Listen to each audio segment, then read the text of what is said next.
everyone. Hope you are all doing great. Thank you for tuning in with Recro. This is Sarthak, working as a senior software engineer at Dunzo and a part of Recro, which is developer focused organization, where we are trying to connect developers' aspiration to the right opportunity by working with a lot of high growth startups such as Dunzo, Swiggy, Kyofit, Udan, and a lot more similar startups. And today we have Niharika Arora with us. She's working as a senior software engineer with 1MG and an active blogger for the tech community. She is also one of the core developers for the Arogya Setu app, and she'll be giving us a talk on unit testing today, which is, I think, a very crucial topic for all the Android developers, and not just Android developers, I would say, but also for every software development. Now I'll be moving my baton to Niharika, which will be taking on from here and giving us a quick introduction about herself, and then we'll move on to the presentation. Hey everyone, thank you Sarthak for the introduction. So as Sarthak mentioned, I am a senior software engineer at 1MG and I am into Android for the last 5 years. I also write blogs on the problems I faced during the development and also have done some open source contributions. So now coming to the topic, unit testing, what, why and how. So before I start, I wanted to know how many of you are already writing tests. Okay, so I can see a mixed response. Most of you have started, and some are starting, or some are on the learning phase. Okay, so when we started writing unit tests last year, and we found them very fruitful for our code stability and the reliability. So, and I'm sure after this webinar, you will also feel the same. You will get something to learn and you can implement that for your code itself. Now, we have the agenda for today's talk is why we write tests. So, if I talk about that, before anything you should know why are we doing that. Then after that, we have all the tools and frameworks which we use when we have to write tests. We'll be discussing about them also. I'll be having a demo in which I will be showing you all the annotations which we use, how to write tests, and where and when to use all the frameworks you have for your unit test. For the best practices, I will be explaining you how to avoid writing, how to avoid some bad practices you follow, or how can you make your code more testable. So before I start, why one should write, I want to know the excuse of not writing tests. I want to know from you that why do devs don't consider it as an important aspect, or why are you not writing tests? Why haven't you started it? So can someone provide me any answer for that? Yeah, go ahead and please write in the chat, like you can answer the question that Niharika is asking. So yeah. Okay, so I can see time getting too difficult. They are getting difficulty in writing tests. Okay. Okay, so for the difficulty in writing tests, I have one thing. As if you get anything in Android, with Android, you are getting many things during the development every day, right? And if you have to learn something and you have to implement that, you will get to it, right? Ultimately, you will get to learn that. So what other excuses are? I am sure if you feel that unit testing is of utmost importance, you will implement that in your code. Okay, people are saying it's not necessary, I thought. Okay. And I agree with startups. I am also working in a startup. We have deadlines for our features and we sometimes don't get time. And as we are getting features every day, we have to release as soon as we can. So some of the excuses which I have got after the research is people feel that backend is the main thing and the real logic should be there only, as the mobile apps are just the front end app. So we should test the backend instead. Also, the mobile apps are just UI apps. So you should only care about the UI test, and UI test you can cover when you are doing the manual test, right? people also think like this as well. And the last reason is, last not but the least, people think that, as some you already have mentioned, that we should focus more on the features rather wasting time while making efforts for writing tests and then doing something. We should more focus on the features, and as with startups, you are getting features every day, so you should focus on features instead. So now let me compare this why one should write tests with a real life example. So anybody here who has taken Zomato Gold subscription or Swiggy Super? So why are you guys taking that? If you already have Zomato app for the online delivery and everything, why are you paying for that? Can somebody give me the answer? Cool offers, or next other thing? No delivery fee, right? Yeah, free delivery. Okay, so yes, you don't want to pay the recurring cost of your delivery charges, right? You don't want to pay extra charges every time if you have to order from Zomato or Swiggy, any online app, right? If they are providing something, or and you will be getting some other offers as well. So this is inspired by one of the devs whom I follow. So as you can see that there's a one-line description for it, that Raghunath is saying that if you are paying a premium membership for a food delivery service, so you don't want to pay any recurring charges for that, as you may feel that because this is expensive, right? Now this is the difference between writing and not writing tests. Let me compare this with my code. So when you deploy anything on production, so what happens is, if you find any blunder, let's say you have installed my app and you were ordering something and you were doing payment for it, and I messed up. So what will happen? And your payment is done, but your order that is not reflecting on the app itself. So what will happen? That will be a major blunder, right? So that's the cost for a developer. That's the cost for your code, your app, and that cost has to pay after your code is deployed on the production itself, because you missed some test case, you missed some scenario which you haven't tested. And if I talk about human beings, if I talk about manual testing, human beings can miss some test cases, right? But if you write something on machine, that will be there and all the scenarios will be covered from there only. So, and if something major happens, you have the whole team is answerable. The whole team is questioned about why is this happening. So this is the cost which we want to reduce by writing tests. So I hope I am clear with why one should write tests. So as I mentioned, I don't have to pay the recurring cost of doing the fixes when things break in the production. I don't want to pay. If I am writing my code and testing every scenario, so I don't have to do this. Other is, we have the refactoring and maintenance, which is becoming easy. So let me give you an example for this also. So when I started writing, I have to write the test cases for the code, which is legacy one, which is written by some other person. And I found many incorrect initializations, some duplicacy. Even I felt that this shouldn't be here. Why are we having so much code here? I should separate it out. So that becomes easy when you are writing test cases for small tests, small methods, or small logic.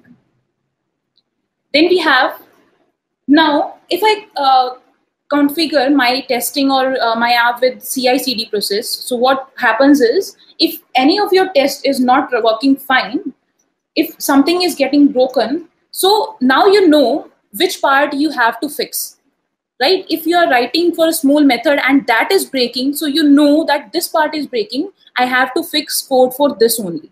So that becomes clear to you.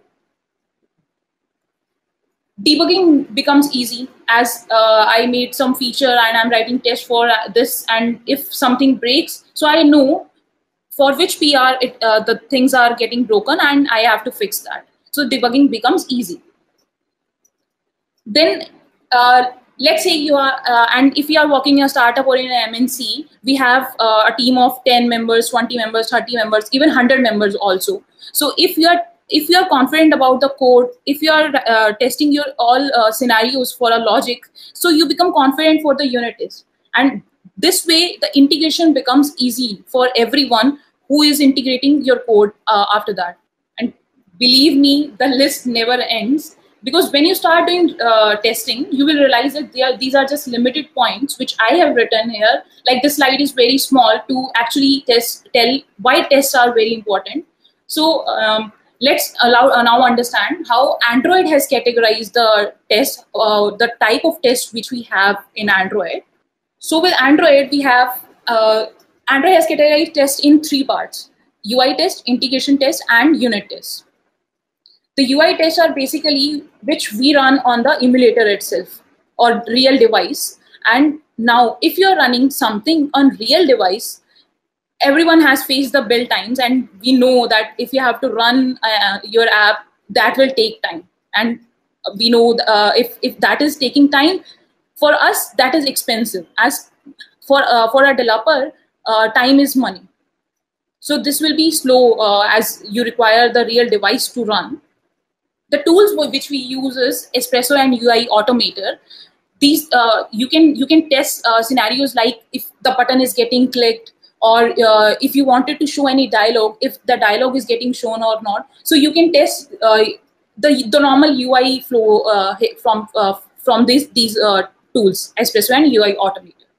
Then we have the integration test, which is a mixture of UI and the UI and the unit test. But you want these tests to run without the need of any real device or emulator, as you want something to respond fast. And you will be checking those on with the JVM itself. You don't need any device or emulator to run. And the tool which we use is RoboElectric. So what you are testing here with the logic, if your code wants some inflation of views, like you want some XML inflation, layout inflation, you want to load some resources from the assets or files, so you can do everything through RoboElectric, and you can do the testing for UI plus unit test. Now, the last but not the least, we have the unit test. So as the unit word says, unit is basically the smallest testable part of an application, which we call as, if I talk about the application or code, we take the smallest part as classes and methods. Basically, a unit test is if you are testing every small method to test if this is fit to use, if this is correct, if this is what I expected when I am running the application. So this what we call as unit test. These are fastest as you are running those on JVM. You don't need any kind of device or emulator to run. And I will be showing unit test to you through the demo also. Also, if you are testing each and every method for all the scenarios, like if I have my login and I am checking that my email is correct, my password is correct, then I am doing the login, I am checking all the inputs. So I become more confident about that particular method or particular class, that particular feature, that this will run fine with all kind of inputs. The tools which we use, the basic tools are JUnit and Mockito. You may have some wrappers now and in Kotlin you have Mock also. So you have many tools available there. So these are the basic tools, JUnit and Mockito. Now, people get confused that what type of test a dev should focus more on, as there are UI tests, integration tests, and unit tests. So Android has given you this pyramid, and they have solved this problem for you. So Android itself says that you should focus more on the unit test rather than focusing more on UI or integration tests. Yes, you may, if you get time, you can focus on them also, but your business logic should be correct. Like I gave you the example of payment. So if my payment gets failed, that will be a blunder. And even if my app has a good UI, so no one is going to install my app if my logic is not working correct. I think everyone will agree with this point, right? Okay. So now for the following slides, I will be focusing more on unit test itself. So unit test works on a principle, and that is AAA principle. You have to arrange all the conditions which you want. You will be arranging all the necessary preconditions for your logic. Then you will be doing the action. And after that, if you have assumed something that this is my expected result, so you will be comparing that result with the actual result. And if that is true, that means your test is valid, your code is running fine. For this, you can see this example. If you read the name, that says that if my email is valid, for any valid email, please return me true. So for any valid email, I have to give the email, right? So that email is my necessary precondition, the input for which I am doing the test. After that, my action will be, I have to check is my email is valid. Then this will be the action. And after the action, I need to check that if my expected result is if I am getting the same result or not. So if the actual and expected result are equal or not. So I am checking that. So this is the simple unit test, and your unit test should be as simple as this is, because because unit means something to be small. So don't complex it. If any of your logic is getting complex, then you have to break that. So keep this thing in your mind. Now we have some kind of unit testing tools and frameworks. As I told you, the JUnit and Mockito. So we have the JUnit, with which if you don't have any kind of Android APIs interaction, you just need something to be checked as like I need to check if I don't have any kind of dependencies on Android frameworks. I will be showing the example to you. So I will be checking that. This is basically assertion-based testing. With this, it means I am providing some input and I am just checking it for true. I am just checking that, okay, I am assuming that this result will be true. Like this. In this example, you can see this is a normal JUnit example, which says that my expected and actual is this. And if these are equal, so I will be returning a Boolean expression that is true. So for all these things, JUnit doesn't work with Android APIs. It just works like this only with any assertion if you want to test. I know with real life scenario, we don't have this, but yes, we should know how JUnit works. There are some other assertions like assert false, equals, null, not null, same. So you can use these as well. So these are some annotations. If you can see this example, I have written @test. So this is denoting that this is the test which a class needs to run. If you are not writing @test annotation before your method, so this won't be considered as a test. So this is annotation. Like this, we have some other annotations in JUnit, that is @test, before, after, before class, after class, ignore. So if you are having some doubts about before and before class, so let me discuss on that as well. So before will run before every test. Let's say I have 5 test cases for my test for my class. Like first case is my email valid, other is my password valid, then I have is my email and password valid, so do the login. So these are 3 tests. So before will run 3 times, but before class will run once before all the tests. And this is the difference between after and after class as well. So if you have kind of something like your DB operation, or you want to open any DB or close any DB, so you can do those in before class and after class. And if they are running before your test before the class, so they won't be having the class instance. So these will be static methods in your code. When you are writing the test and you are annotating something with before class, so those methods needs to be static. So now, as I told you, with real life scenarios, you don't get something like that You don't get Android. You have to interact with Android APIs, right? You have some other dependencies in your code as well. Like for login, can someone tell if I am writing something in my login view model or in login presenter, what all things do I need? Can somebody tell that? Can somebody okay, username, password, live data, okay. Okay, so I was asking, can if I am writing test case, if I'm writing a feature login, so what all other classes will there be in my login? What all things you can assume? What all other dependencies in login view model you can assume? Yeah, the API call. Okay, validator repositories. Yes. So yeah. So these are some other classes like repositories, your login models, also the Pojo classes as well. And if you have some checks there, so you will be having some utility classes as well, right?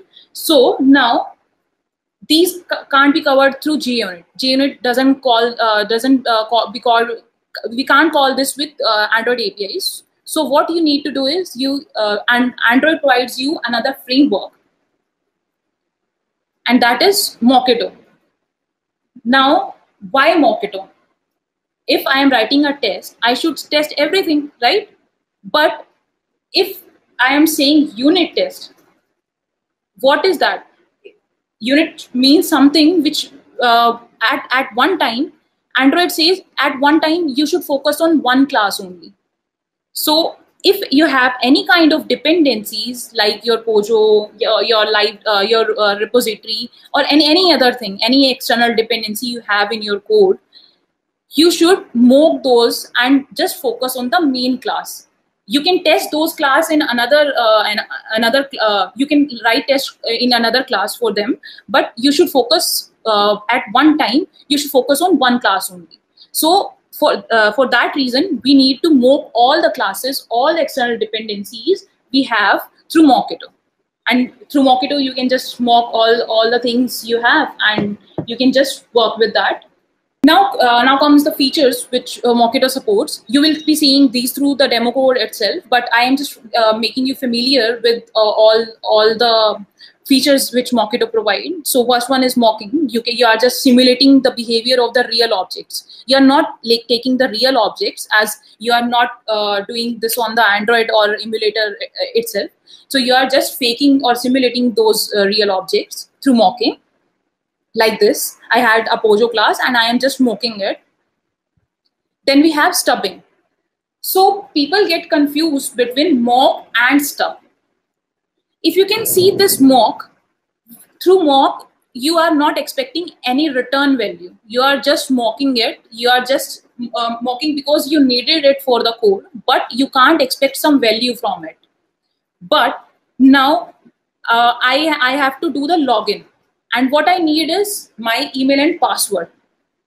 But if you are not running your unit test, if you are not running it on real device, so how will you get all those? You won't be getting the email and password, right? And like this, your code won't run. So you need something, your code is dependent on something that needs to be provided that needs to be hard coded there, and you need to provide some input values there. So how are you going to do that with the mock objects? So we call this as stubbing. If you are returning something from the hard coded objects, like my login needed that network should be connected. With JVM, you won't get the is network connected as true, right? So to run my login, I am making some mocking function to return a hard-coded value so that I can check my business logic, I can check my login function. So this is what we call stubbing. You are expecting some value from the mock. Is it clear? Okay. So now another is argument matchers. So Mockito provides you with something like you don't need to provide the hard-coded values. What you need to do is like for your login, you wanted email and password, right? And for email and password, you need those to be valid. And I am saying for my stubbing that this is just an example. You can use this argument matchers in anything. So I am saying that if I'm providing you any string, you don't I don't need to care about what will be the value what user will be entering. If I am providing you any string for now, you should assume that this will be string only. So argument matchers, so Mockito provide you with that too. You can have the any string, any int, any boolean, you can use anything, and you can just put them in the parameters which are expecting the same type of result, same type of parameters there. So this is argument matchers. You can also verify the number of invocations. How many times a particular method or a particular sequence of statements are getting executed. You can also verify that as well.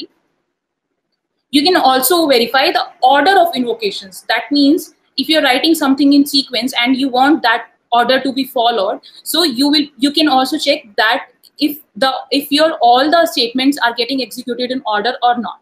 So these are some features from Mockito. Now, as we talked all things in theory, and I think we should see some code. So let me open the Android Studio and show you some code where we can learn about the annotations and the frameworks which we use and how and when should we use them. Can you guys see see the Android Studio? Okay, so considering the time limit, what I have done is I have written the test cases, but I have commented all the code. Let me show you the screen first. Okay. Let me show you the screen.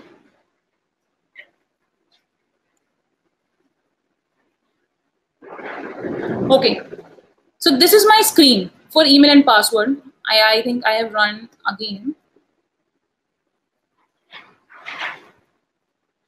I have to enter the email and password. Then I have the login action. So can someone tell me what all scenarios you can feel what needs to be tested, even if you are a QA or for anything? So what all things you need here to be tested for that for your feature to work? Okay, email valid, password valid. Okay, yeah. So I need my email validation. Then I need to check my password validation. I also need that if my email and password are valid, I should do the login. Okay, and if something gets break from the server, like if you are doing some API calls, so something gets break from server, so you will be getting some error like 400 bad request or any kind of API status exception. So you have to show those error to the user as well. So these are the 4 cases which I can think of right now, and I will be covering these cases. As you can see here, if my email is invalid, I'll be showing the email error. If password is invalid, password, and like this, the success and the failure trees. Okay, so now as we needed the Android API interaction with our code. So I need to specify here that please run this class with Mockito JUnit runner. By default, we have the JUnit runner, but I need the interactions with Android API class, so I am making here Mockito JUnit runner. Is it clear? Okay, so now I have named my class. Okay, so you may find for all the unit tests which you are running on JVM, you have to put all the classes under the test folder, and for all the UI tests, you need to put all those in Android test folder. You can see the Gradle as well. If you're writing something as test implementation, that means this will be available in your Android test folder, test folder only. And if you're writing something with Android test implementation, you can have that in your Android test folder. You can use those Gradle, those dependencies in your Android test folder. So this is the difference between test implementation and Android test implementation. And why are we writing? Why is this different from this implementation? Is when your code goes on production, you are doing these tests for your own purpose only, right? You don't want these to be on on the production itself. You don't want these dependencies to be there. So yes, what we will be doing is we are writing it as test implementation, that I need this to when I am running it locally or I am doing the test only. Okay, now comes the login view model class, for which I am writing the test. To show you the difference for before class, I have written my test in Kotlin. I think everyone, most of you are writing code on Kotlin itself, right? Even if you are not writing on Kotlin, or even if you are not following MVVM, or even if you are not following MVP like that, so don't get confused, as you need to understand how to write tests, and there is a small difference of syntax like that only. When you are writing tests in MVP or MVVM, everything will work like that. So even if you guys are not using Kotlin, I was saying that if you are on Kotlin or Java, or if you are using MVP or MVVM, don't get confused. There is a slight difference of the syntax there. Everything will be same. You just need to know how to write this. So as I told you that if you are enumerating something with before class and after class, you need to have those methods as static. And for writing any static method in Kotlin, what you need to do is you need to put that in companion object, right? And for me, you can do any kind of initialization which you want before class. For the login function, for the login feature, at this time I don't feel I need something like that. So for your sake, to make you understand, I am just writing the println statement there. Okay, this before and after class is clear, right? Now the class which we are going to test is our login view model. So this is a class which we are going to test. Okay. Now what you need to do is, my first test is, I need to test if my email is valid. I need to report the email error. This is my use case. Okay. Now for email valid, what you need, what preconditions, what arrangements you need to do. If I am running my app here, if you are running something here, what you need to do to make your email, to see if your email is valid or not. So we need that my email should be empty, or my email should be blank. My email should not match the email pattern, right? Yes, the empty and rejects validation, right?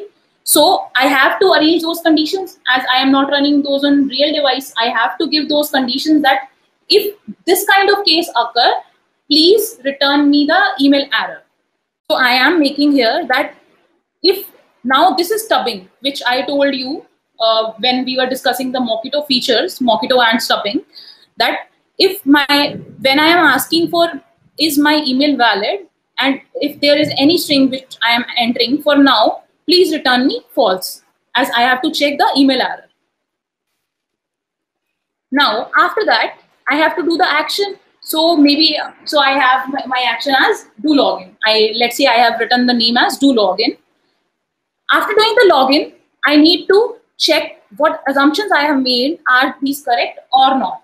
So I have the assertion statements as well, where I will be checking. So for MVVM, you use live data, right?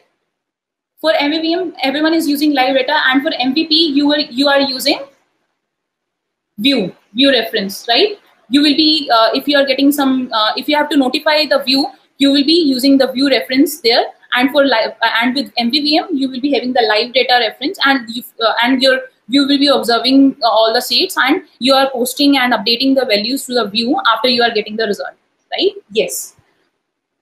So I have to mock those as well. I have to mock the live data as well, as this is also an external dependency for my login view model. And I am assuming that live data, as the live data is written through Android, so I can also assume that this is this is what which already have the unit test covered. You can assume that as well. Even if you are taking some class as mock, you can write test cases in another class also. And for okay, so I will be doing the initialization. I will be mocking it here. As you can see, I am mocking it with the observer state, and with live data you have states, right? You are passing the states, like my email is valid, invalid, or the success case or the error. So these kind of cases will be there when you are writing the states for your to be updated on the view itself. So I am just mocking it up. This is my function, which is a generic type of function, and I am saying that please mock me an observer which is of login data state type, and I want to use it with as a live data in my test itself. So now you can see the statement here. You need to write it as everything which needs to be verified is written in verify itself.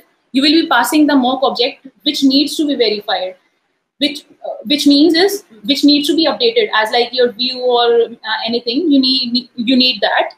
And I am saying please check if my live data is updating me the state is getting changed and updating me the invalid email state. Is it clear, this verify statement? Okay, so we have this verify statement here. Now after doing that, I am saying when I have updated it to my view that there is an invalid email state, I don't want any line of statements after that to run. Okay, for that you can do is I am asking my code that please verify there are no interactions getting done on this observer, and if this is getting done, that means you are doing something wrong. There are some I have written a unit test state, but someone comes up and he writes something in your code after that, so that means your test breaks. So you will be doing that. Now let's run this test.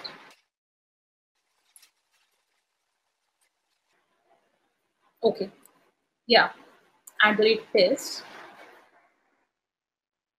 And every time you write test, please write test to get some errors, not just write and run it.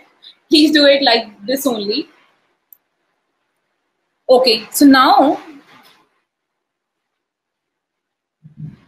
I'm getting an error here at stubbing part. So why I am getting error here is with my utility class. Everyone has utility class in their project, right? For all these kind of functions, like is my email valid, is my password valid, is this current package, or whatever things. Everyone has this utility class in their code, right? So now I have some static methods written there. With Mockito, there comes a limitation that Mockito can't mock your static methods. So this is the limitation of Mockito. It says that you can't mock the final classes, final static methods, final methods, and even if you have some equals or hash code there, you can't mock that as well, right? So now, and why can't Mockito does is, let me give you the internals of Mockito. So Mockito works on inheritance, basically. What Mockito does is Mockito basically takes the basically if you are having an A class, right, and you are mocking that. So what Mockito does is Mockito will be extending that class. Mock A will be there, and mock A will be extending the C class, and you are just overriding that class only. But my question is, can we override static methods? Can overriding does overriding works with static methods? No, right? So yes, for that I have to use something else. And For that, Android provides us another framework, and that is PowerMock. With PowerMock, what you can do is PowerMock is extending this Mockito only, these mocking libraries only. And what it does is, internally, what it does is, this is just manipulating the code. Whatever the code return is, it removes the static initializers or just the final or private variables from this prefix from your code. So this is just working on the code manipulation, the bytecode manipulation itself. So I think now it is clear that how mock internally works and how PowerMock works. Is this clear? Okay. So now what I need to do is I have to use this. I have to mock the static methods, right? And now I need to change my runner also, because I was running PowerMock, right? I need to change it to my PowerMock runner, that please run this class with PowerMock runner. If you are not using this, your bytecode manipulation won't get done. And what you need to do is you need to prepare all those classes. This annotation tells us that PowerMock, you need to tell PowerMock which all classes do you need to mock them as if they are final or having static methods. You need to provide all those classes in this @prepare for test. Is it clear? Okay. So now I have to mock it. So I am mocking it. You can do it in that your method itself. So, but I have to tell you how @before works. So I am mocking it. This is a method through which you can mock all the static methods written in a class, and you have to provide the class itself with mock static. And okay, I will come to this part as well. This is the class which you are testing, right? And this you need to initialize that class as well. This can't be mocked. Remember one thing, other than the class which you are testing needs to be mocked, but not the class on which you are testing. If you're mocking that class, how are you going to test that, right? So you need to provide the initialization there. Assume something is there, some parameter is there, and this is also an external dependency for me, and I will be mocking that as well. I will tell you the reason why this service util is there, but let's just assume this is some external dependency. This is some another class or interface, something like that, and I am just mocking that as well.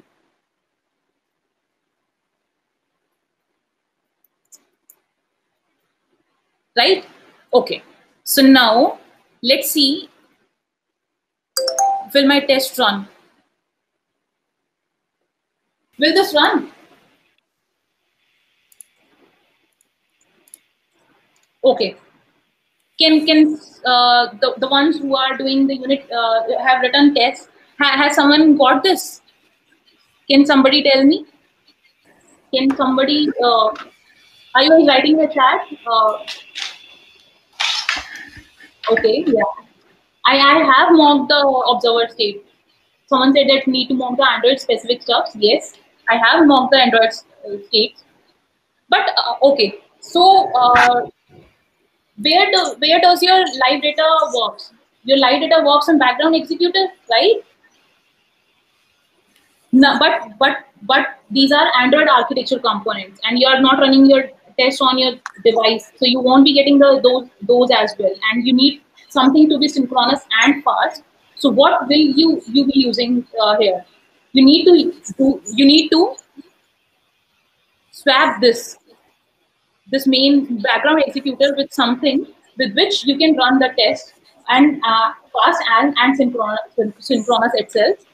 So for that, we have this instant task executor route, which states that if you are using any architectural component in your code, like live data, you can use it. And why am I making this as a rule?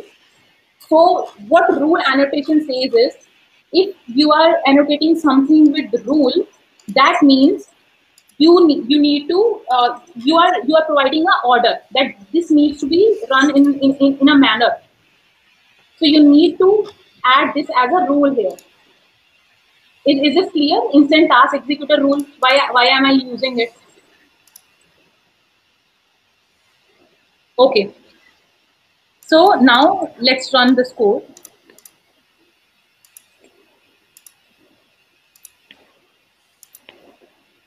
Okay. Wow. Wow. My test has run. So you can see you can see that now I have mocked the static which I needed in my arrangements. Then I have done the action, and I am verifying what state I needed. Right? Okay. So now, like that, we have another test as well. Like password. If my password is invalid, then report me the password error. And for password, what you need is my email is valid, but I have my password is empty or anything like that, which I need shouldn't be there. So I'll be doing that only. You can see that these both are kind of same, right? There's nothing additional added. So I am just running this up to check if my test is running or not. So your test has passed. So now I have covered two test cases. One is for email validation and another is for password validation. So I was asking, can somebody tell me the difference between the unit testing and TDD? You might be having this confusion whenever you start writing tests, right? So can somebody explain that? What is TDD and what is unit testing? Okay, so let me elaborate that. So TDD is nothing. TDD is okay. Yeah, we have to write the test first and then code. Yes. So what we are doing with TDD is just an approach of writing test. Unit testing is something which is included in TDD, but TDD is just an approach which says that you should write the test before you write the code in the login view model. So and after writing your test, what you need to do is you have to make you will be writing the code in your view model for that test, and you will make your test to run. Let's see, for example, I have written the code, right? But initially when I started doing it, let me run this. Will this run?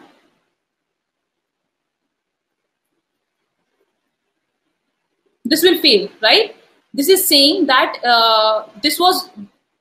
I wanted this to be there, but this is not there.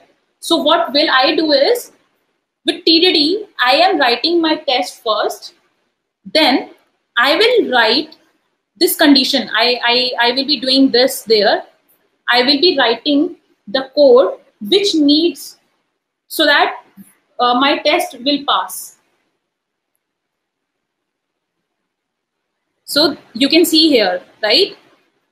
This is the condition which was there in the first test case, right? So now, if I write this, and after that, if I run this, this will run.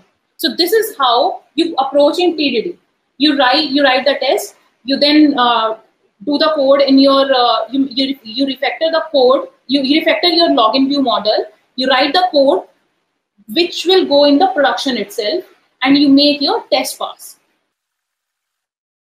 Okay, so now we have covered email password, email valid and password valid. So now the another test case was, if my email and password both are valid, I need to do the login, right? I need to do the login.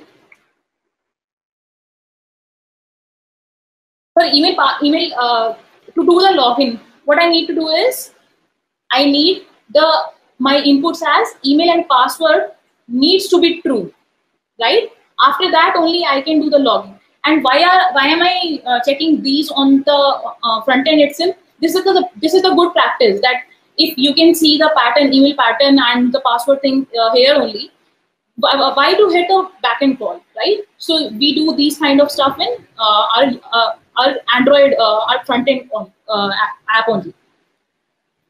So after that, what I am doing is now comes a role of network call.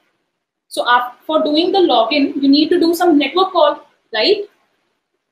But I am not checking the repository also. I am just mocking that class as well because I don't need to I don't want that class to be tested here.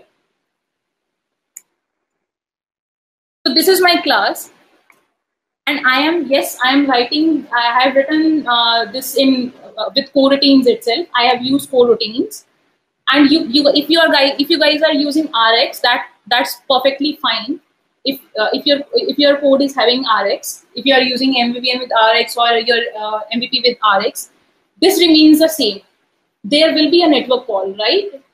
uh, right now, when you're writing tests, you never care about what all frameworks or what all libraries are you going to use. You just assume that there will be a network call, and I am thinking that I am assuming that I'll be using coroutines itself, right?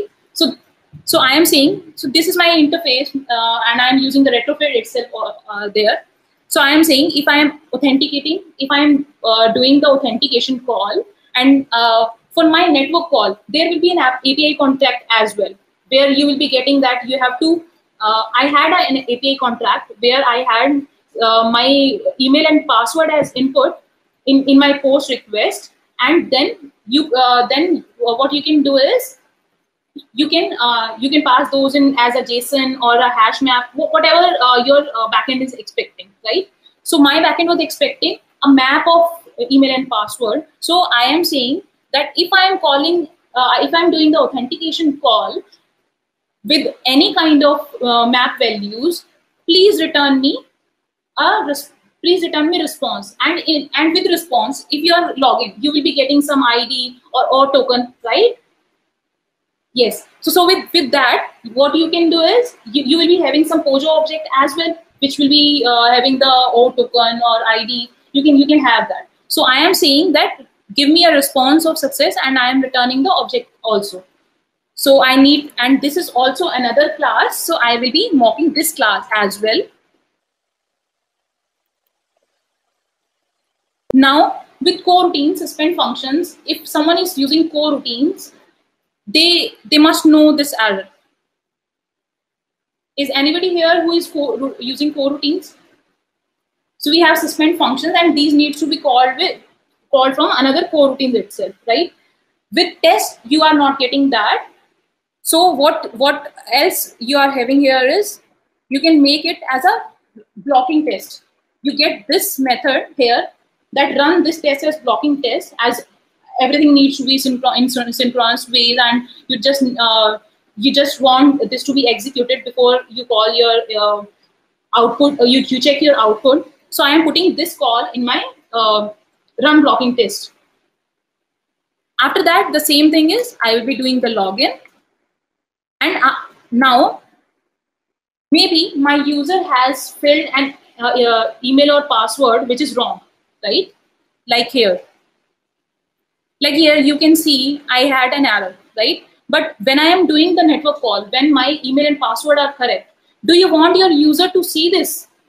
No, right? You want this to be gone. So what I am doing is, I am, to make you understand the scenarios and cases, I have written this, that please return me a state that my credentials are valid. And in my activity, what I am doing is, I am just making all these errors gone. So this is for what I have used the state. After that, when I am getting the response as success, I want my live data to update that as well, right? So this is my live data post value for that. Just forget about it. When I'm getting error, I will show that up. Okay. Oh, due to commenting, okay. So this is verify no more interaction, as like we did for the earlier methods. I don't want anything to run, as maybe I am redirecting to another screen or something like that. I don't need this to be any kind of interaction from live data now.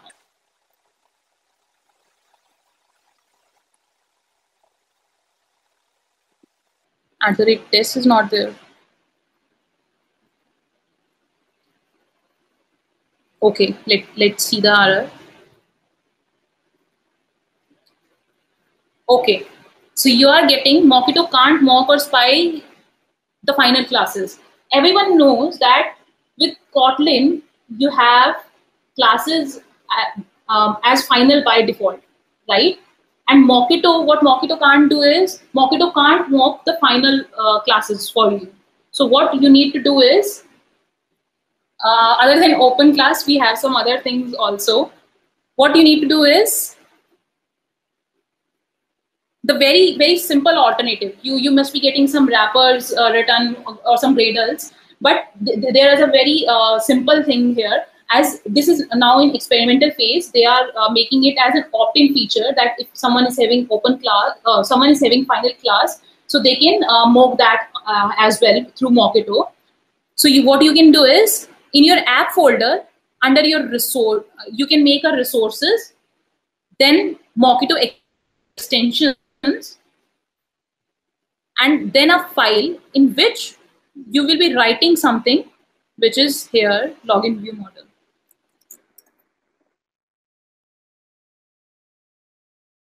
You need to write this in that class. Only this is needed. Do you need any third-party library or any the wrapper for it? No. You just need to write this only. Is this clear? You need to put this in app resources folder, and you have to make this file and just write that. Okay. So now let's run. Can you repeat for what purpose is this needed, like, so that people can understand again? Yeah. So with Kotlin, all classes are final by default, right? Now, if all classes are final, Mockito by default doesn't provide you that you can mock those classes. I had my login model and everything that the Pojo classes I had, and I am mocking them in my login view model test, right? But these are by default final. So, but Mockito provide you an opt-in feature where you can do what you can do is you can mock those classes as well. And for doing that, you need to add this in your app folder, this under making a resources folder, then Mockito extension, and putting this line. What this will do is this will work for all the final classes. Like this will provide the final classes the same implementation what Mockito internally does. Is it clear now?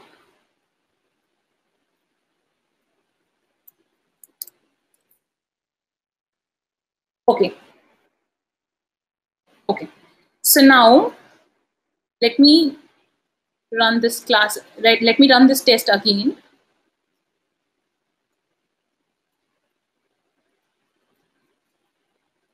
Okay, so now I am getting this error. Main dispatcher again, and let me see the line number. When I'm doing the login, basically, as I'm doing the network call, right? And even network call, you'll be having some background executors or some main dispatchers with the coroutines, right? With any kind of whatever you are using here, RX or something like that. So you have to override this. You need to provide a rule for this as well, like we provided for the architectural component, and that was instant task executor rule. So I need to provide some rule for this as well, so that my main dispatcher is swapped with what I am providing as a test dispatcher. So what you need to do is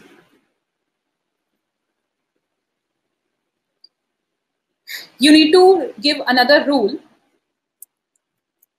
And even if you are using RX Java, you need to provide a RX scheduler override rule there, and this will make this main dispatcher which we are using and replace with the default with the test dispatcher which Android provides. So let's see now if my test run or not.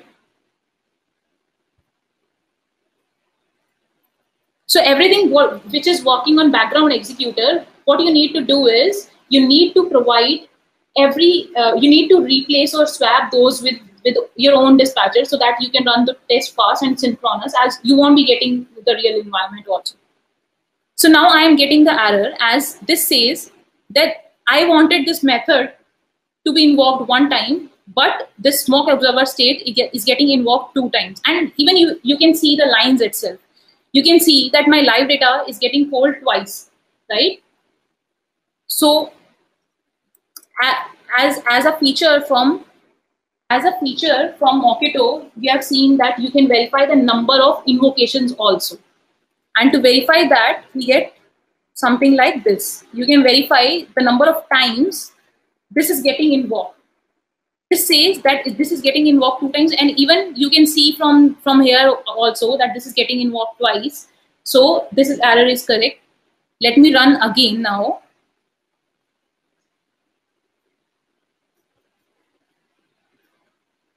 So my test has run now. This is clear. With the network call, how can you test? Even, and if you're running with RxJava, this is also already with you just need to provide that rule only, and everything will remain same.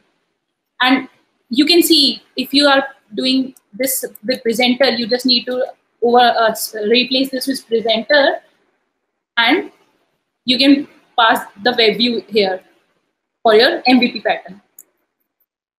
Okay. Now let's see our last test, which is whenever I am getting some error from the server, I want this to be notified to my user, and I need to pass that to the view itself, right? I'm saying that please throw the error if my login is getting failed. My conditions will be the same as email and password are valid. Only then I am doing the login. So you have to provide the error also. You need to provide the exception also. You can give any kind of exception. For now, to make you understand, I am just giving the runtime exception. This will remain same, but now what I am getting in return is the error, not the response itself. I am saying that please throw the error if I am running this login function, logic. Please throw me the error, and I want to see if my test fail and show me the state which I wanted or not. I will be doing the login, and what I want is, again, my credentials are valid, and I want my error state to be there. I want the view to be updated with the error state. Now let's run this. Oh, I am okay.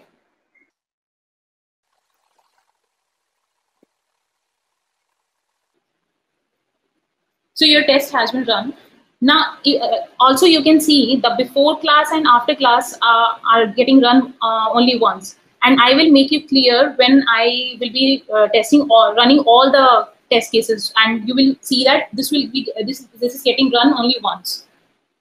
Now for after, if you are using after annotations, what you need to do is, if you let's say I am resetting some values or I am removing the observers, what you do in your on destroy method, you can write all those things here.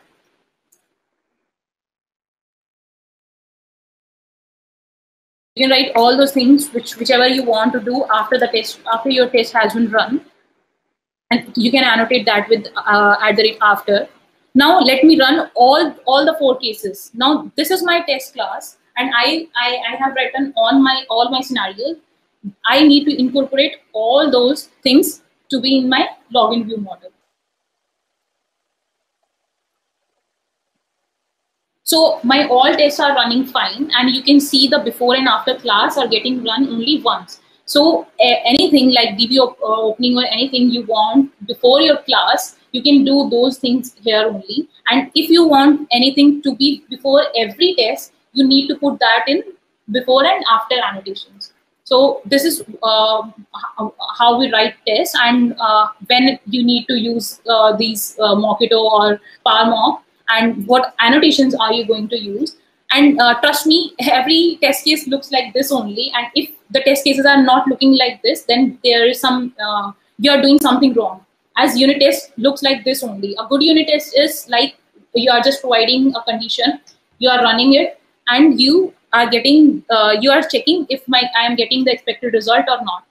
So this is the unit testing. Now, so, is everything clear from the demo part? Any questions from them from that? Okay. Okay. So now let me explain you some some bad practices what developers do, and when even we don't know when we are doing that this may cause some error. And also you will get to know that how architectural patterns are good for writing testable code. You might have answered this in your interview, that when someone asks you that why you use MVP or why you use MVVM, so you must have answered it like this makes your code testable. But how? Can anybody give me the answer for that? Okay, let me show you some bad practices. Yeah, separation of concerns. Okay, but how separation of concerns helping you here? You will also get to know. Maybe you already know that. Okay, as you as when I asked you that why are you not writing tests, I got this that yes, writing tests are hard. So is it because that we as an Android dev don't know the secret source about writing unit tests, or we don't understand the unit testing framework, or is it because our code is crafted or architected incorrectly, so you are not able to test it out? And I can say the second one may be the case, because frameworks are already there, and maybe we are doing something wrong, or we are writing our code like that we can't test it out. So, and trust me, if you are doing it in a correct and right way, you will get the best out of it. As you can see, login is the main functionality for any app, and if you are covering each and every case for that, you will be getting more confident that yes, my login won't fail. If someone is doing login, that won't fail. Okay, now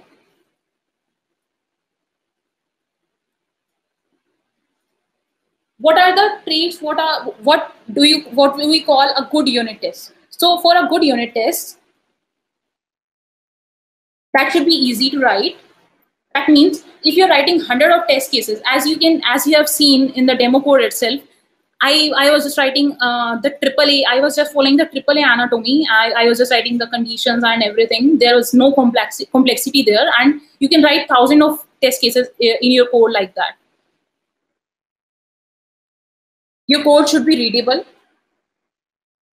Basically, your unit test tells you about a story about your code, so that you can document it as well. Even if you are leaving your company and someone joins and see the test, that he should be able to understand what all scenarios are getting covered through this view model or this view presenter or this business logic. Your test should be reliable. That means this should fail only if there is some bug. It should not be like this was running in the morning and now it is not running. This must have happened with everyone, I think. We say that, oh, this was running in the morning, but now I don't know what problem has happened and this is not running. So your test should be reliable enough. Your test should be fast. As you have seen that with JVM, and if you're writing a simple unit test, there's no complexity. So your test is fast enough and you are not wasting your time or efforts here. Your unit test should be tooling unit. What that means is that shouldn't be affected by the external factors. Like if you're writing testing test for something, your logic or your class, that is a system under test. What we call is a system under test, which means that I am testing only one particular unit, and I don't want this to be dependent on some other factors like your network connections or anything like that. I don't want that to be dependent on any other external factors. And as I already told you about the Mockito, you can mock any other dependencies and you can just focus on your main class. So this is what a good unit test looks like.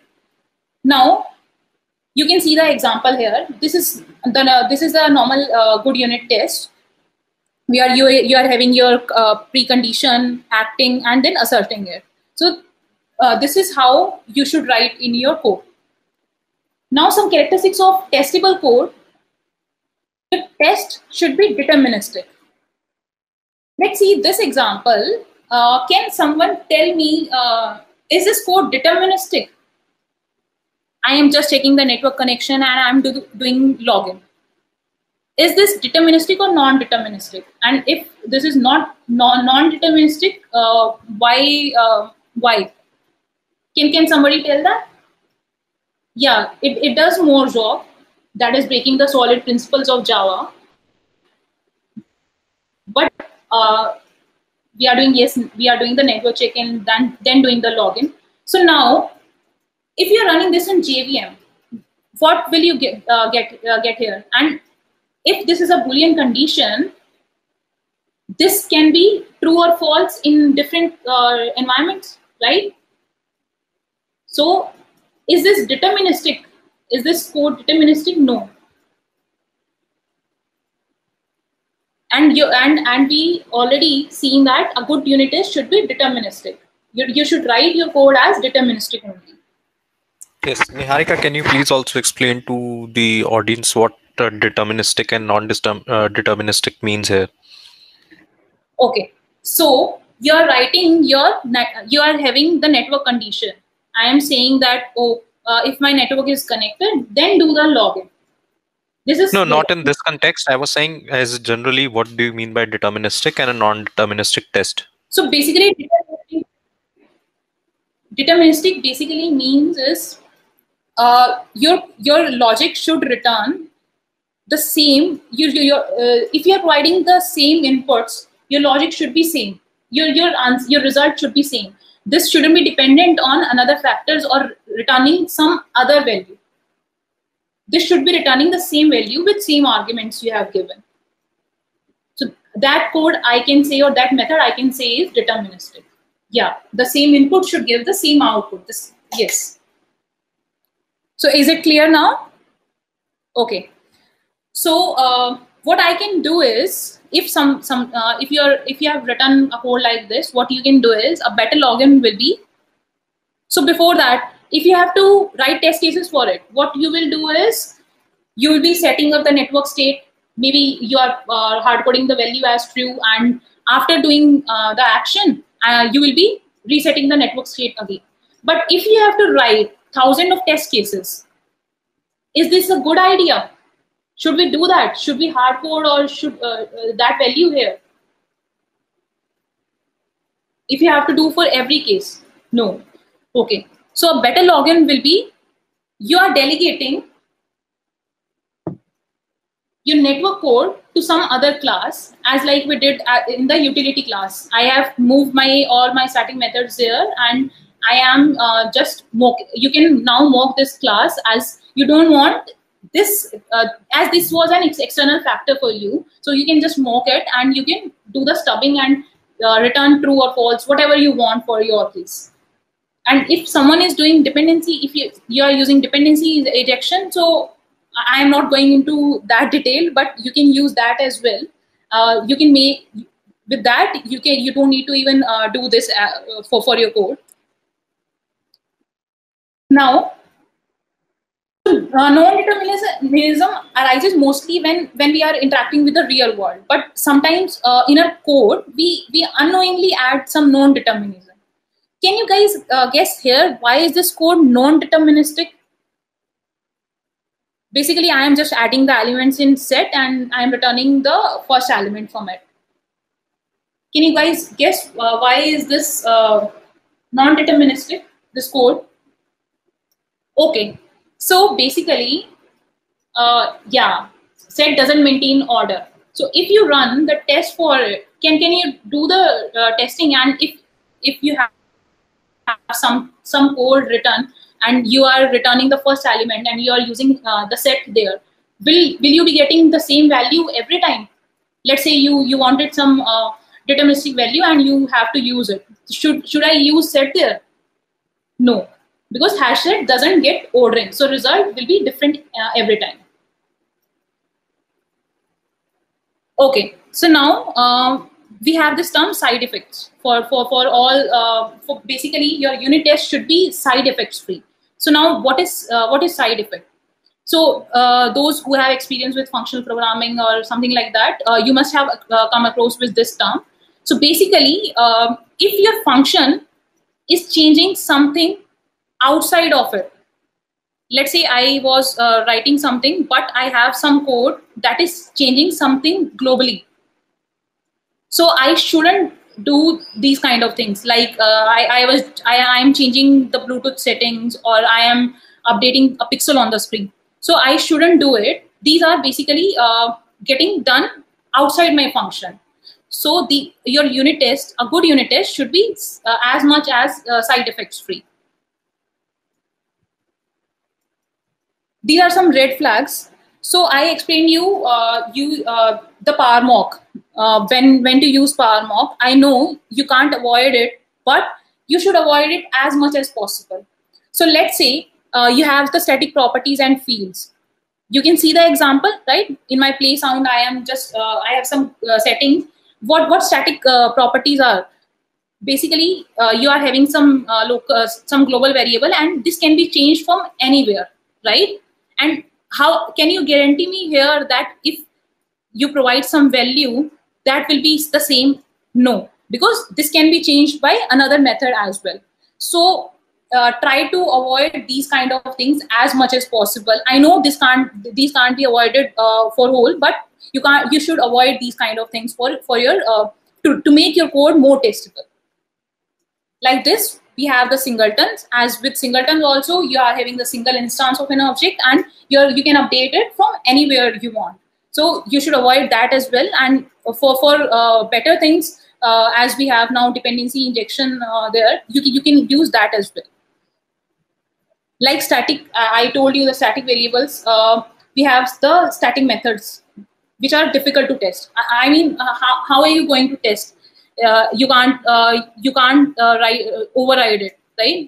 As I told you the Mockito thing also, you can't test a static method. So you should avoid these as much as you can.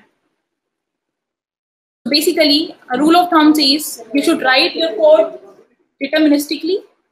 As I said, that it should return the same output for your same inputs. Minimize the side effects you have seen now as much as you can. In a sense, write pure functions. Now what pure function is, basically if you are providing the same parameters and your function is returning the same values without getting dependent on external factors. So this is what we call as a pure function.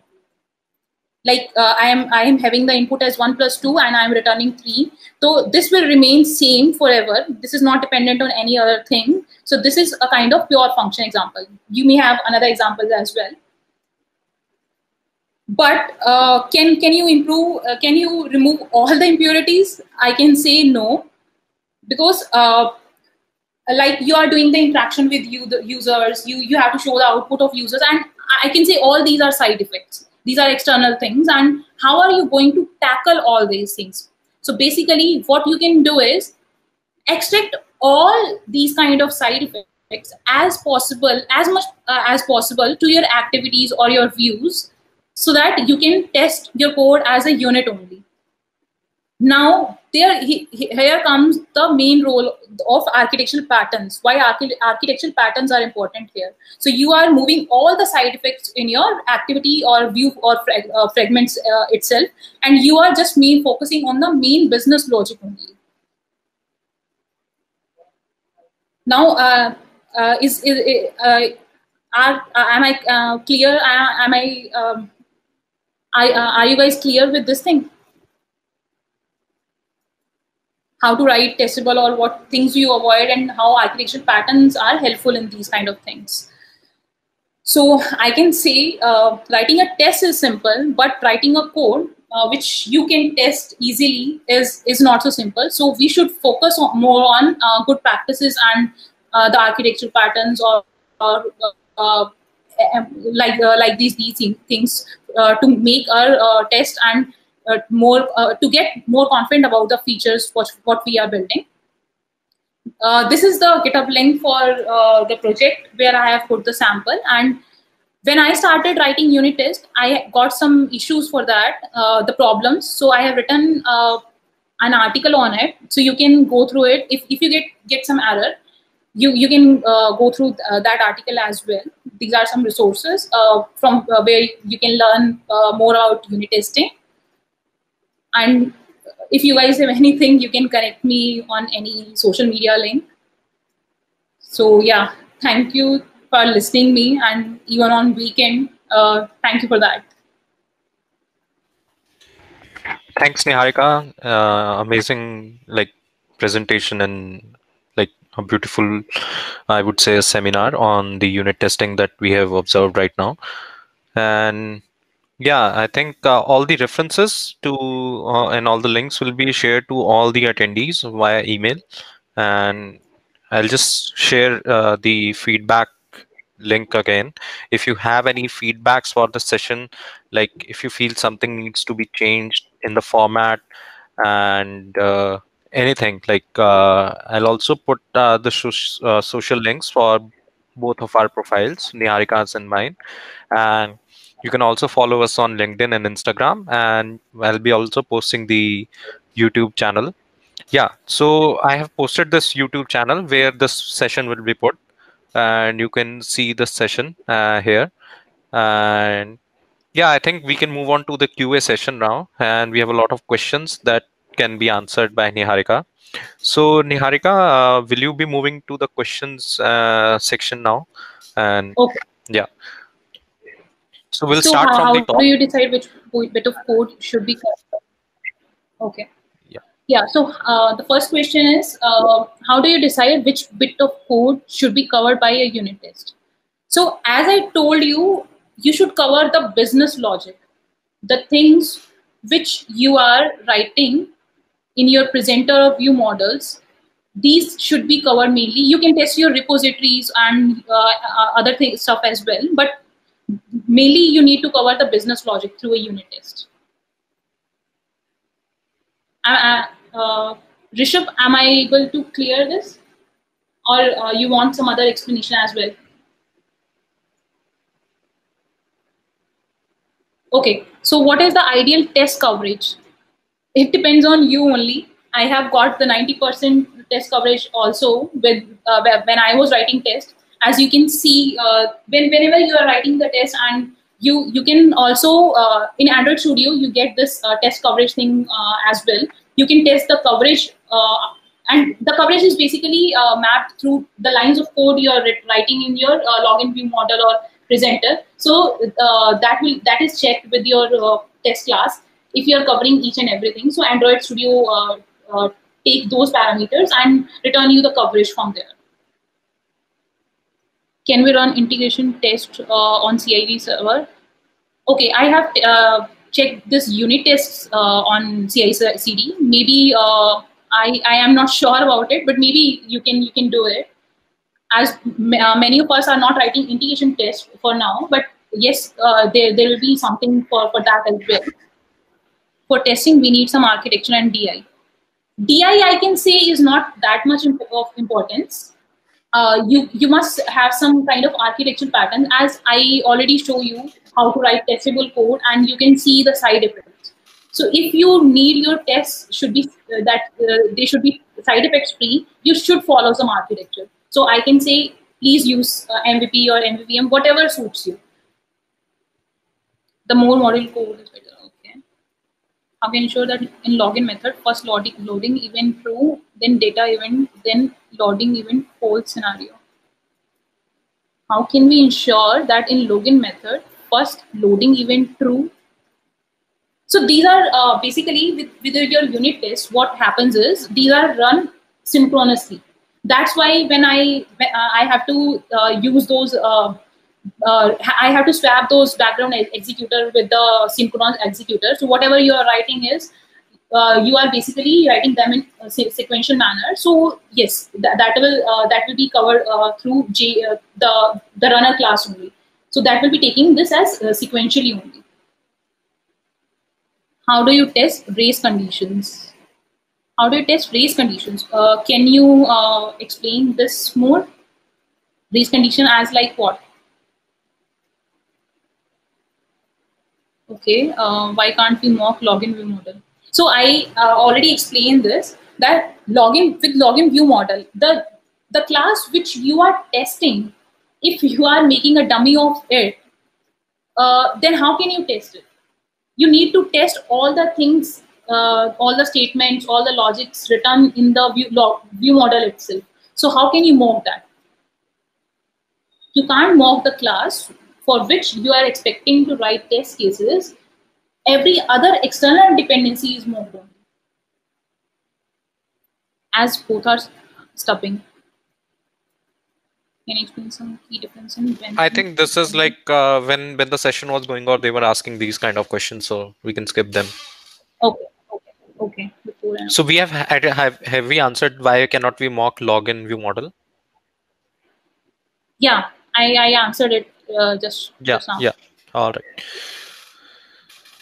Good enough for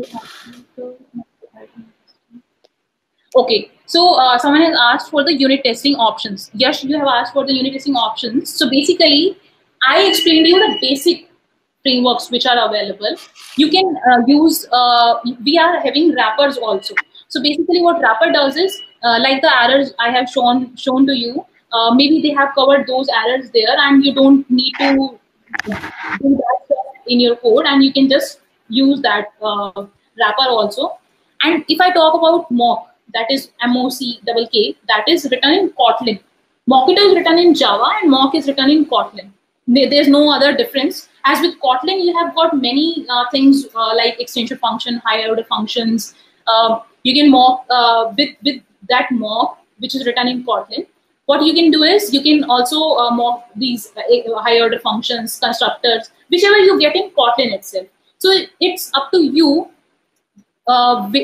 if you want to use this Mockito or mock. And I can say if your code is written, if your application is with code with a code of a mixture of Java and Kotlin, you can use Mockito as well, as mock will work with Kotlin itself. So there are many. Other than this, there are many wrappers. Main are these JUnit, Mockito, ParMock, and mock only. Is an architecture exists to write test cases? As the test cases grow, it will be very difficult to maintain these test cases. I don't think there's an architecture for test cases. Basically, architecture is not for the test cases itself. This is for your code only. And for your code, you are having MVP, MVVM, MVVI, these kind of MVI, these kind of architectures for you. So you are just testing one class only, and you are making your view model. You are using the presenter of view models. You are doing the business logic there. So you are having the architecture patterns for those only.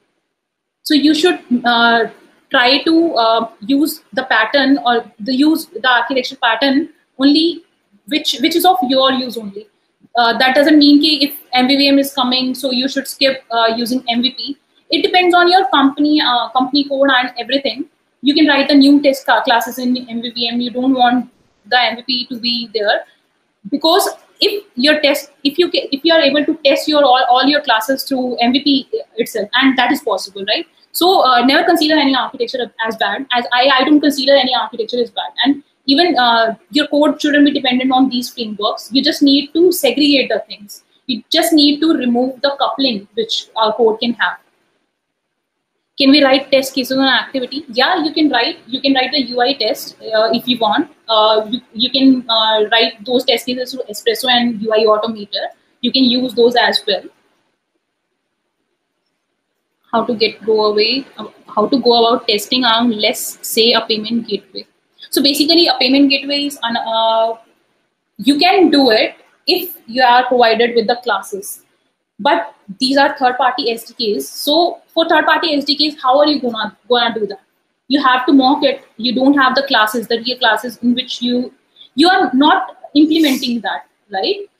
someone has implemented it. So this is their responsibility. Basically, this is their responsibility to implement those test cases and make them pass, and then upload it in production. Give you the latest SDK. So that is mainly their responsibility. Yeah, I think to add it on here on the third party SDKs, what we can do is mock their responses, like stub them and just test the response via model class that this is the response that will become. We can map them to a model class and test the model class if everything is fine within that class.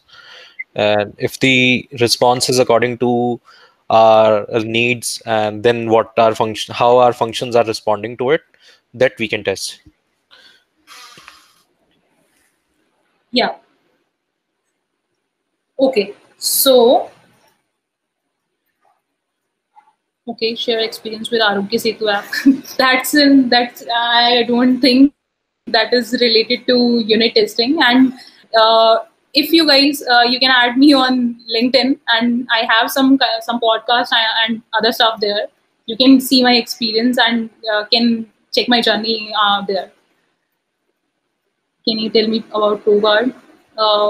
What thing you need to know about the ProGuard? As I know that is not concerned with unit testing, so I can answer it after all these questions. Please everyone know what is Mockito and RoboElectric and which used to be. Okay, so Mockito and RoboElectric is basically, Mockito is just for mocking the classes, and RoboElectric you use when you need the JVM to have some interaction with your Android framework. Like you need to, you are basically doing the integration plus UI. You are doing the unit plus UI test. If you are doing both those tests and you need some inflation of views, or you need to load some resources, like you need to load some resources from your sting.xml or colors.xml. So how are you gonna do that? Is through RoboElectric. You also, you can't check the Android interaction component interactions with RoboElectric, as you are just running it. You are not running it on the real device itself. You can just test if the interaction between Android framework and the logic is working fine or not.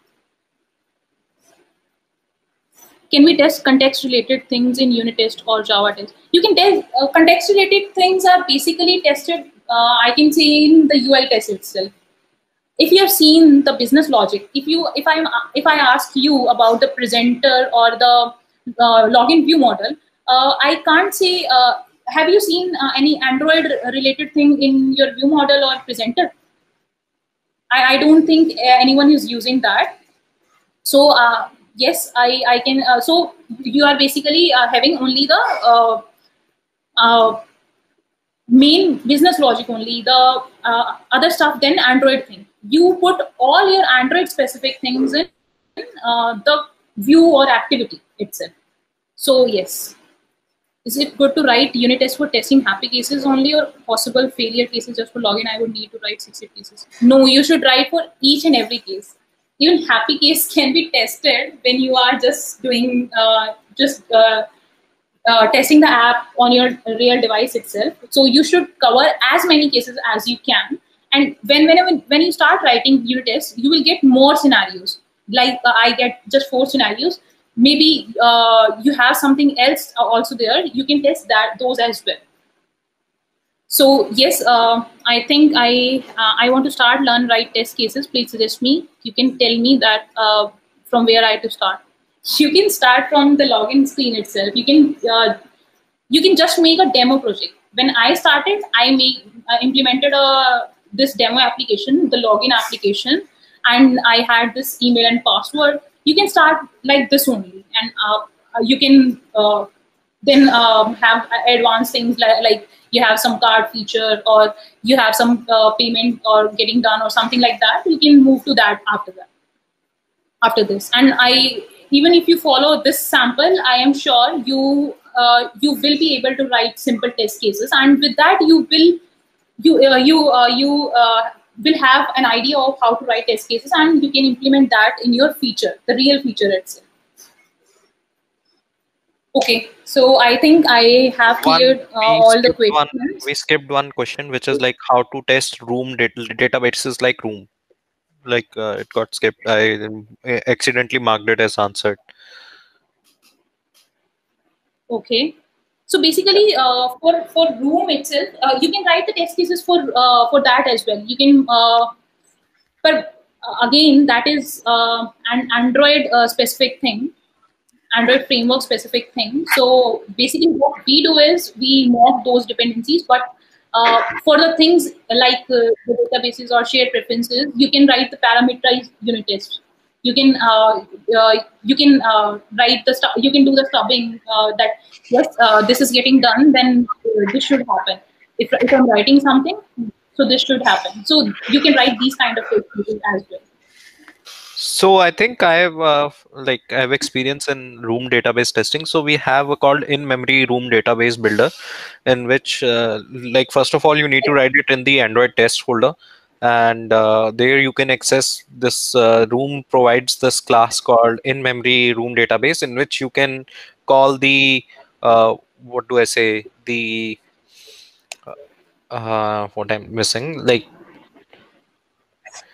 the function, the operations that we have on the database, we write it in a function in classes, right? uh, just a second. The DAO, the we can test the DAO functions, and using the DAO functions we can like call those methods with the different data, and after that we can run the query on the database again, which is the in-app uh, in-memory database, and we can check, like say I have an insert query in my DAO. I run that, it runs synchronously, and then the insertion happens, then I can assert whether that entry is there, like I can make a query after that. And yeah. Yeah. Yeah, same goes with the shared preferences. You can use your in-memory states things, and you can test that as well. As you do, we won't be having the Android framework classes, so yeah, you can do that as well. Also, I think I was able to clear that why testing is important, why we should write test cases. As I have given you just one example, like the payment thing, and most of the apps are having the code written on front end. If you are having most of your things on back end and just showing the list or anything like that, maybe you don't need the test cases. But the heavy apps or the apps like we if I talk about my 1mg app, which is having the login, then card, then ordering medicines, labs, doctors. So I am having many scenarios, I am having many features for which I need to test. As this is not the case that backend is handling everything. Backend is just providing me what the API calls, what API calls I am hitting. But after that, how if I am able to show that to user or not, this is in my hand only. So you have to make sure that these case view, your view is getting updated with all after all the network calls or after all the errors or anything, any action you are doing. So yes, unit testing is important in those cases. Okay, Sarthak, is there any other question? I think I have covered the questions now. So I think due to the deadline of the company, have we answered this one? Do we manage to write test cases on work done the deadline? So I think it depends a lot on the company. Like here in the organization that I'm working, we include the timeline for the writing test cases also. So it depends Yes. on the company to company. If you can convince, and I think you should convince your managers that to make the product scalable, and if your product has like 1 million downloads and 5 million downloads, then a small test case can help a lot, because if something is breaking in your app, I think it will affect a lot of users, and we don't want that to happen. And for that, our when you are working on that kind of a scale, your managers also understand that you need a framework in your app where you can ensure that nothing breaks while going into the production. And I think integrating with the CI/CD is also like very beneficial, as every time you push the code on your branch, a build is generated and all the test cases are run, and you exactly know that this build will is this build stable or not to go on the production. So I think you need to uh, convince your managers to let them also give you time to implement the test cases. First of all, I think you should give your own time to Also, it and get a little efficient in writing test cases, and then you can try to convince your managers that we can take this approach. Yeah, Niharika, go ahead and you can answer. Yeah, you were saying something. yeah, so I just want to add a little up. Basically, you should be convinced first, and if you are convinced while doing something, you can convince the other people that with that why thing, the reason thing. And if I talk about my company, even if you're I am also in startup, and even if I am not getting time for the TDD thing, but I am making sure that I will be I am making this, I am writing the unit test for that. Maybe I haven't covered the TDD approach for some of the features. I didn't get time. Maybe, I got some features as ad hoc, but I make sure that I write test cases after that, so that I can include those in the next release. So you can get those time as well if you are not getting the time at the time you are implementing the feature. But yes, you should follow the TDD only. That is a good practice. I think three questions are left, and then we can close the session. It's been like almost 2 hours now. So, So first one basically, is you said mock maker inline adding in Mockito extension file. Do we have this resource file in the Android Studio? So you can answer no, this. you can just you can just add your own resource. You can make your own resources directory. So Mockito will find a file under this resources folder. That if you have some file like this and you have this mock maker inline, so Mockito will mock the final classes. So you have to make this by your own only. The next question is there any source where we can learn writing test cases and then the use of the tools such as Mockito? I think we'll be sharing the code for this session, and there only you can see how everything is working. And I think it is very well explained in that, like what you are testing. So just if you need some references for that, like just to start, like just start with a very simple function like email validation, and I think that's the starting point, or a password validation function. So say you have a function in your a class which validates your email and it returns a boolean, so you can start from there. Like you can mock that function and that class, and then you can you can pass your value to it, and you can then assert that whether that class is returning the correct answer or not. So I think that unit testing should be started from the very bottom, like from the very small pieces that you write in your uh, classes, and like you can test from the very small parts of your app, and it should begin from there, and then you can build it up upon bigger functions with bigger states, with different states and stuff like that. So I think the source is like we will be sharing the code as well. Uh, Niharika, do we have any references for the beginners, like in your references the links of I will be references? sharing more references with you and Sana. Yeah, I will share some more links with you and Sana, and you can share with the community itself. Yeah. I will share that. All right, great. So I Okay, think so last two someone questions. has asked. Yeah, someone has asked for the test coverage. Let me share my screen again. So, can you see my screen? Can you guys see my screen? Yes, yes, yes. Okay. So, can you see this with coverage? So, this is how you test the coverage. Or if I want to test for the whole class, you can just do this, and this will check if how many lines are getting covered through this test class. So Android Studio works like that only. If you have written more lines in your code, so am I covering all those things or not? And if you are covering more than 70%, then it's fine. then yes, you are doing a good work, and you are covering almost all the cases. How do you unit All test right. So encryption and when decryption? For this only, I can say, like, we had this for the share preference or data thing. You can as this is also an Android framework thing, right? So you must be having something for that as well, the encryption and decryption thing. As you can do the you can write unit tests. Yes, you can do the unit test for these classes as well.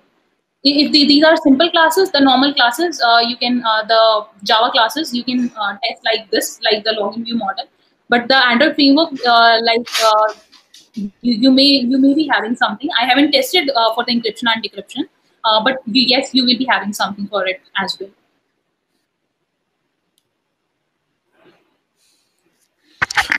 For I think for code obfuscation, we can just refer like Google Docs. They are pretty clear, like how to include files and not include the files. So basically, a rule of thumb rule is that we exclude all the model files as they can break on the network calls. And if you're using JSON, then it's a better approach to write a serialized name over each variable. Then I think a lot of resources can help you regarding the ProGuard and R8, but I think that is not related to this talk, so I'll kind of skip that. You can ask this later on with you can follow up with both of us, like if you need some resources on that. All right. So I think last question is, was this coverage and Sona coverage on CI/CD server is different? Is there any rules related issues on Sonar server at CI/CD? I don't think as plugins are same. If you see, there will be some plugins already there on your CI/CD. You have to, obviously you have to install some plugins for that as well when you are doing it. So I don't think the coverage will be different. So yes, I don't think that will be different. All right. I think we have pretty much cleared up every question round.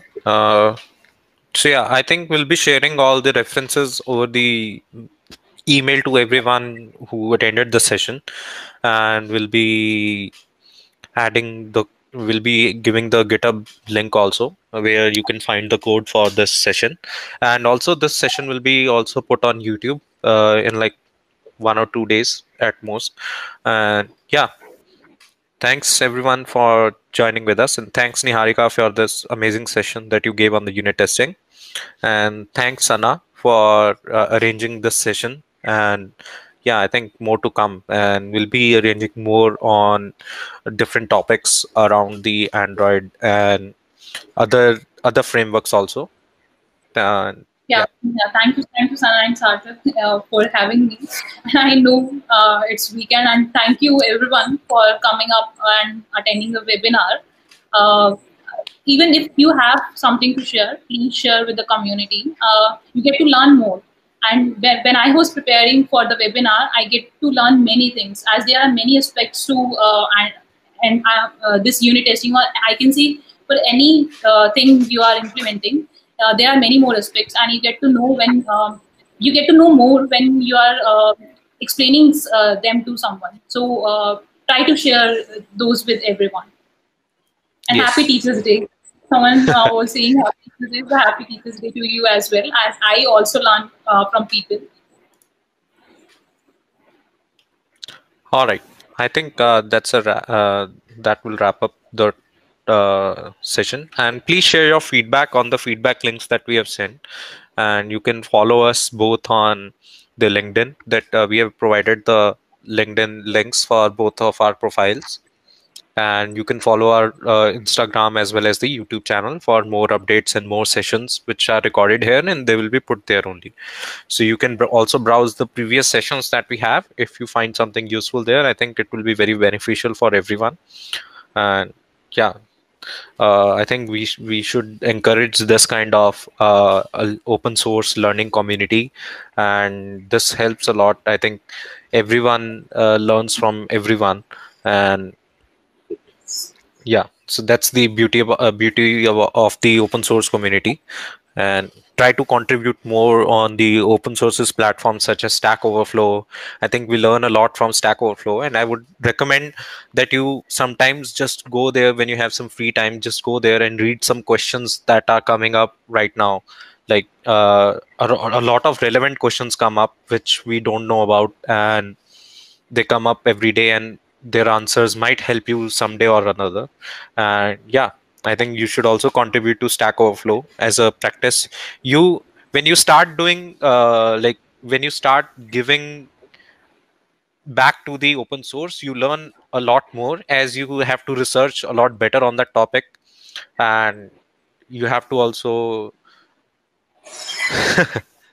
this comment is going on a lot, like, thank god Stack Overflow was not Chinese. Yeah, I completely agree with that. Like, if the Stack Overflow gets banned, I think a lot of people will lose their job. Yeah, Yeah. yeah. I think it's the Also, yeah, go ahead, yeah. Niharika. Also, I think, with this project, with this demo project, I have some test cases, more test cases written here. How to fetch when I am fetching the list, or some other tests are also there. So they will be helpful also for them if they are having these kind of cases. So they will get a good reference from the demo project itself. Yes, great. All right, so I think we'll be ending this session right now. And yeah, thanks for joining, and thanks for the interaction. Bye bye, guys. Okay. Thank